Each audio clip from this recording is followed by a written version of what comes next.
지난달 29일을 끝으로 한화 이글스가 올해 정규 시즌 144경기를 모두 마쳤습니다. 이와 동시에 또 39년간 정들었던 이글스 파크와도 작별을 고했습니다. 여러모로 참 마침표를 찍은 올 시즌을 돌아보고자 합니다.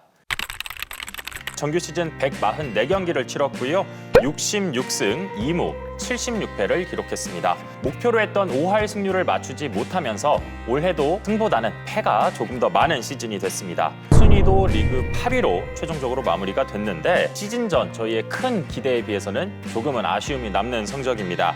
그래도 긍정적인 면을 좀 살펴보자면 리그 3위를 하면서 가을 야구에 진출했던 지난 2018년 이후로 가장 좋은 승률을 기록을 했고요. 시즌 마지막까지도 가을 야구 싸움에 참전을 하면서 정말 치열하게 싸움을 펼쳤죠. 그러면서 기대와 과제가 좀 공존했던 시즌이었다 이렇게 평가할 수 있을 것 같습니다. 코리안 몬스터 류현진의 12년 만에 친정팀 한화 복귀였기 때문일 겁니다. 지난해 사실 시즌을 마친 뒤에 류현진의 국내 복귀설은 솔솔 피어나기 시작했습니다. 그러면서 한화 팬들의 마음도 덩달아 들뜨기 시작했는데요. 8년 170억 원 규모, 그러니까 이게 KBO 역대 최대 규모였거든요. 전격적으로 한화로 복귀를 했습니다. 문동주, 노시환 등 젊은 선수들이 지난해에 좀 성장한 것을 확인시켜줬고 거기에 류현진의 합류, 이거는 천군만마의 합류다라는 평가가 지배적이면서 또 올 시즌 팬들의 가을 야구 기대감도 클 수밖에 없었습니다. 가장 큰 이유가 뭘까라고 해서 제가 전문가분들에게 조언을 구해보니까 흔들린 선발진, 또 외국인 선수들의 문제라는 평이 지배적이었습니다. 시즌이 시작할 때 예상했던 선발진은 류현진, 그리고 페냐 산체스 두 외국인 투수, 그리고 문동주, 거기에 김민우, 황준서 선수 등 정말 선발진이 탄탄하다라는 평을 받아왔는데 선발진을 돌아보면 이 중에서 남아있는 선수, 그러니까 로테이션을 정상적으로 소화한 선수는 류현진 선수 한 명뿐이었습니다.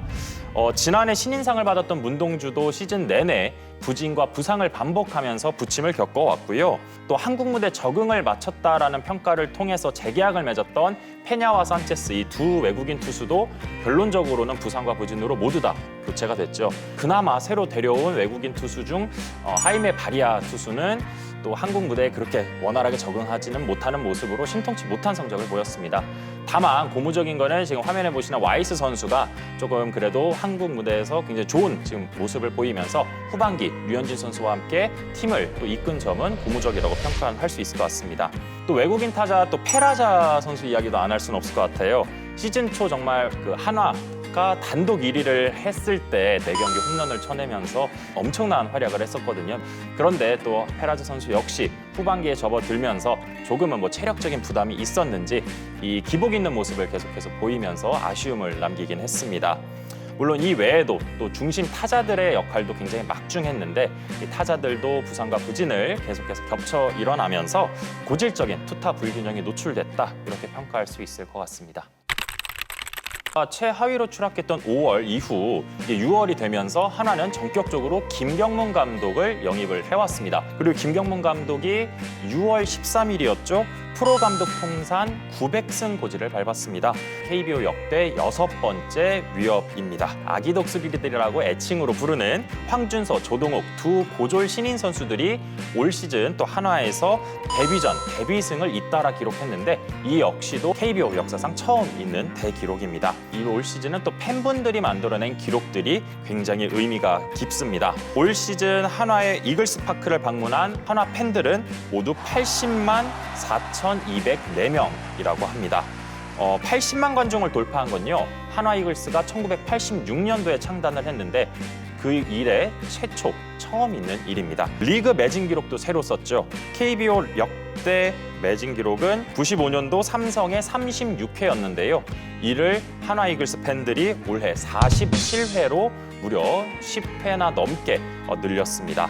또 올 시즌 굉장히 사실 여름이 굉장히 덥고 길었고 야구를 보시기에도 굉장히 좀 불편함이 좀 많았던 시즌이고 또 성적도 이렇게 신통치만은 않았는데 그럼에도 불구하고 정말 한화 팬들이 역대급 기록들을 만들어냈다 이렇게 볼 수 있을 것 같습니다. 이게 원래 이름이 이제 한밭 종합운동장 야구장이라고 해서 이게 1964년 1월부터 61년, 그러니까 환갑이 넘은 야구장이에요. 프로야구 1군 경기장 중에선 가장 오래된 곳이라고 합니다. 이제 한화 이글스는 무려 39년이나 안방으로 사용을 했습니다. 그러면서 이 이글스파크에서 한화 이글스는 총 2,200경기가 넘는 경기들을 치렀는데요. 그런데 이제 이 야구장도 화려한 작별을 좀 화면 보시는 것처럼 보였습니다. 지난달 29일 정우람 선수의 은퇴식과 함께 또 불꽃놀이 그리고 또 수많은 팬들과 함께 또 작별을 보였는데요. 다음 시즌 그럼 어디서 경기를 치르느냐라고 하면 바로 옆에 베이스볼 드림파크라고 해서 또 새로운 구장을 지금 짓고 있습니다. 내년 2월쯤 준공이 예상이 되고요. 현재 준공률은 한 70% 정도라고 합니다. 이 국내 구장 중에서는 최초인 것들이 굉장히 많습니다. 최초로 복층 형태의 불펜, 수영이 가능한 인피니티 풀, 그러니까 수영을 하면서 야구를 볼 수 있는 이런 좀 최신식 시설들이 좀 갖춰진다. 생활체육 인프라가 좀 많이 부족하기 때문에 사회인 야구장으로는 활용이 된다고 합니다. 그 외에도 기존 관람석들은 좀 철거를 한 뒤에 다목적 체육관 등으로 활용하는 방안도 현재 대전시에서 검토 중입니다. 어느 때보다 또 뜨거운 겨울이 되지 않을까 싶습니다. 올해도 가을에 초대를 받지는 못하면서 그 대신 곧바로 다음 시즌을 위한 담금질을 시작했습니다. 정규 시즌이 종료된 지 일주일도 채 되지 않아서 대전과 서산 등에서 현재 지금 훈련을 진행 중인데요. 이달 말에는 일본 미야자키로 넘어가서 마무리 캠프 또한 진행된다고 합니다. 김경문 감독도 빨리 훈련이 시작되냐라는 질문에 대해서 팬들에 대한 미안함을 표현했다고 합니다. 사실 가을 야구를 하겠다라는 시즌 초 약속을 좀 지켰어야 되는데 지키지 못해서 죄송하다는 마음을 표현했습니다. 그러면서 이제 수비, 타격, 주루 이런 좀 세밀한 부분들은 지금부터 보강을 해야겠다라는 의지가 좀 반영된 훈련 일정이라고 볼 수 있을 것 같고요. 류현진 선수가 지난 2011년 이후로 13년 만에 다시 리그 10승, 그러니까 두 자릿수 승수를 거뒀는데 건재함을 보여줬다 이렇게 볼 수 있을 것 같고요. 거기에 문동주, 김서현, 황준서, 아기 독수리들, 거기에 새로 합류할 정우주 선수까지 젊은 선수들의 성장도 굉장한 기대 포인트입니다. 그리고 또 한화가 사실 최근 겨울 이적 시장 큰 손으로 곽강을 받고 있는데 올해 또 겨울 시즌에서는 어떤 행보를 보일지도 궁금합니다.